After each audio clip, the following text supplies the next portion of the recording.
Hi, I'm Dan Richards. I'm one of the designers of ECS.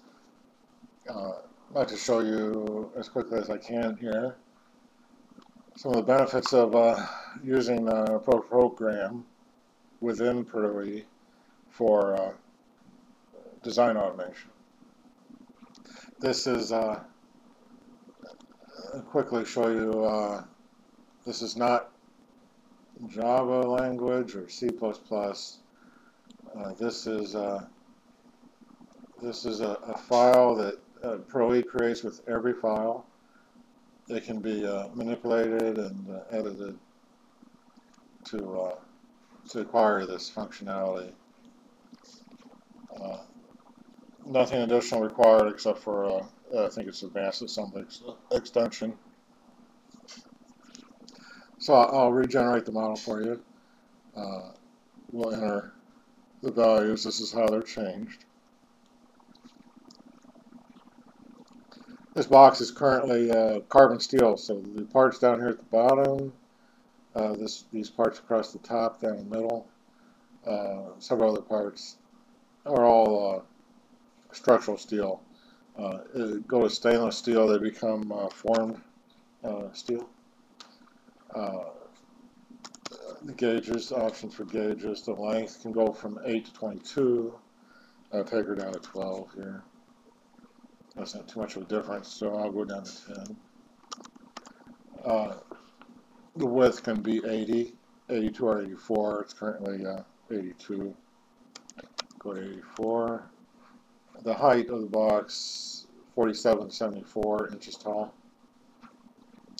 It's currently 50. I'll go down to 48 so you can see the inside better. That's nothing, and this is nothing. Well, this determines the location of the gearbox, which is currently over here on the left at the rear, which we'll flip it around to this side by choosing the standard location. I'll show you this later. I'll show you this later. This to this as well.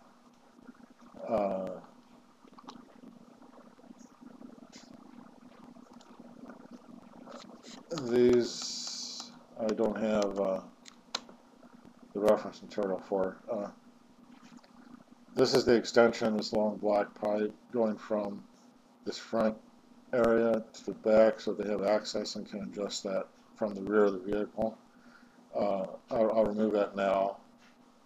The spray system would need to have these channels at the very bottom extend longer so that the spray system can be mounted and attached to them. I'll say yes so they'll show up. Slope back, it's currently sloped, so I'll show you that it can change to no slope on the back end. The inverter V, you can't see that from here, so I'll skip over that.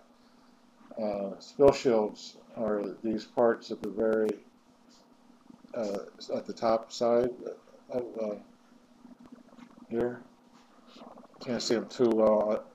I'll remove them now though. We'll flip the crank handle. This is a different assembly that's swapped out,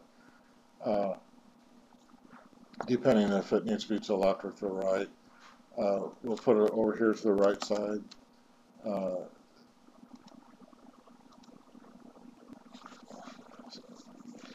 So this is just a regeneration of the model. It's swapping out parts, screws, fasteners.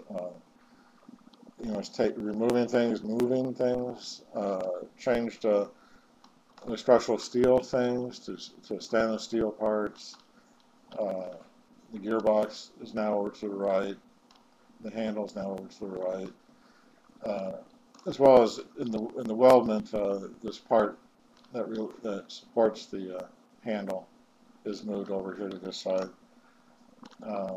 These are stainless steel now instead of structural steel. This is the inverted V, which is swapped out according to the length of the part of the box.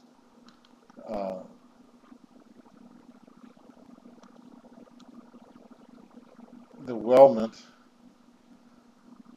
in order to support those, have those mounted in the assembly, need to have these welded into them.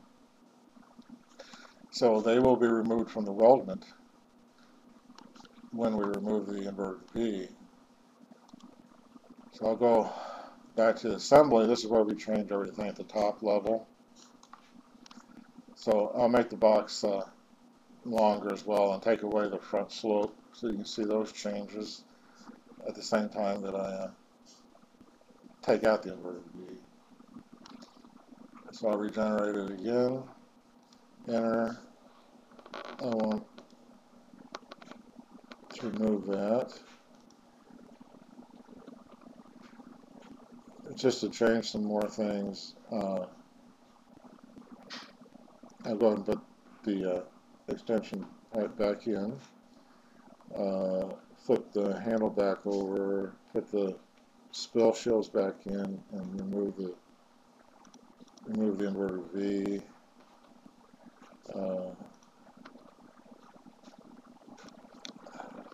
So I'll take away the slope front, add back in the extension, remove the inverted V, add back on the spill shields, flip the handle back over to the left side,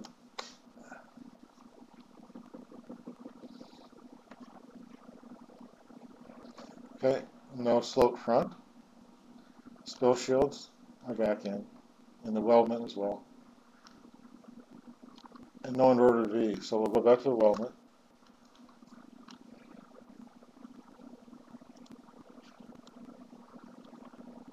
and those attachment pieces are gone for the inverted V. The spill shields are back in here, and that little part to support the handle crank is on the left side, not the right side. We've got the longer channels for mounting the sprayer equipment, tanks. Okay, so we'll go back, and I'll show you the working with the. I'll raise it up. I'll flex this mount just a little bit and put back in the slope front, so it'll show you how to adjust the front slope. Make it higher, longer, slope front.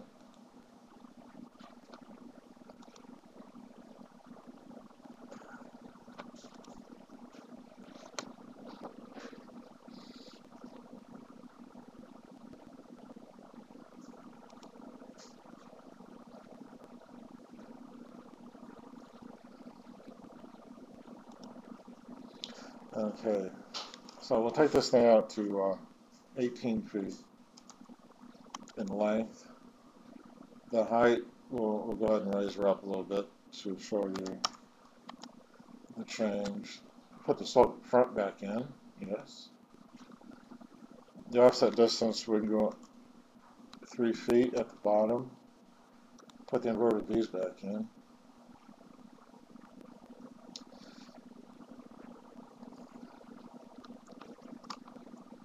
So now we've got another configuration. The inverted V's are back in. Slope front. Let's show where we can change this slope front from 3 feet to 2 feet.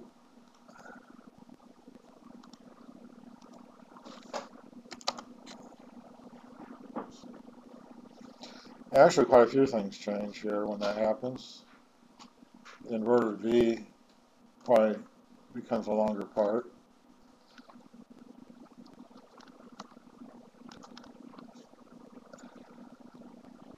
But now, the benefit of this is that you regenerate the model. You do a save as.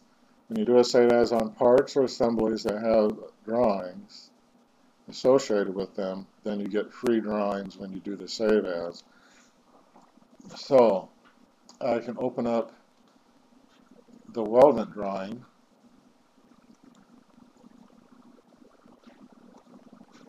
this is what the drawing of the weldment would look like.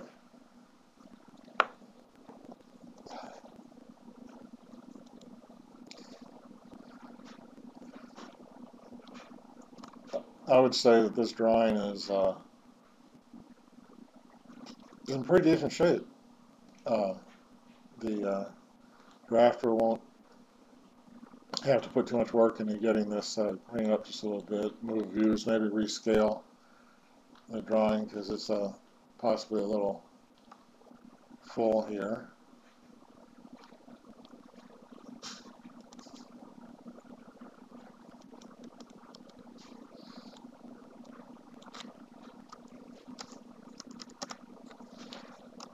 Probably fits a little better.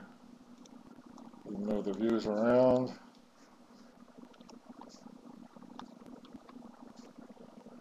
Make any adjustments that need to be made to get it cleaned up.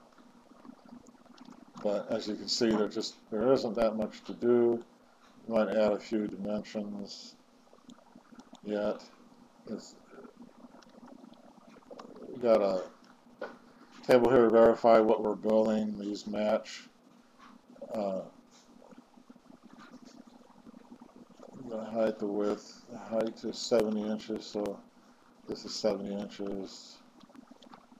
This is 83.75, which is the 84 inch, and 216 inches long. So this can be checked and double checked every time somebody gets this drawing. Sales, engineering, checking, manufacturing. The guy on the floor won't accidentally build the wrong thing. So, and there's also a drawing like that for the assembly.